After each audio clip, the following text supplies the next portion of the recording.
بسم اللہ الرحمن الرحیم۔ السلام علیکم۔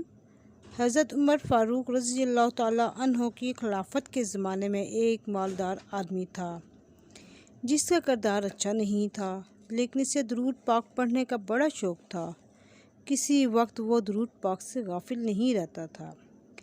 جب اس کا آخری وقت آیا اور جان کرنے کی حالت طاری ہوئی تو اس کا چہرہ سیاہ ہو گیا اور وہ بہت زیادہ تنگی لاحق ہو گئی، حتیٰ کہ جو دیکھتا ڈر جاتا۔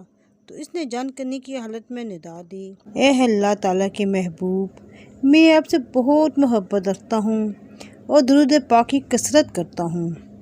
اب اس نے یہ ندا پوری بھی نہ کی تھی کہ اچانک ایک پرندہ آسمان سے نازل ہوا اور اس نے اپنا پر اس آدمی کے چہرے پر پھیر دیا۔ فوراً اس کا چہرہ چمک اٹھا، کستوری کسی خوشبو کی مہک ہو گئی اور وہ کلمہ طیبہ پڑھتا ہوا دنیا سے رخصت ہو گیا۔ اور پھر جب اس کی تجزین و تکفین کر کے قبر کی طرف لے گئے اور اسے لحد میں رکھا تو ہتف سے آواز سنی، ہم نے اس بندے کو قبر میں رکھنے سے پہلے ہی کفایت کی اور اس درود پاک نے جو یہ میرے حبیب صلی اللہ علیہ وآلہ وسلم پر پڑھا کرتا تھا اور اسے قبر سے اٹھا کر جنت پہنچا دیا۔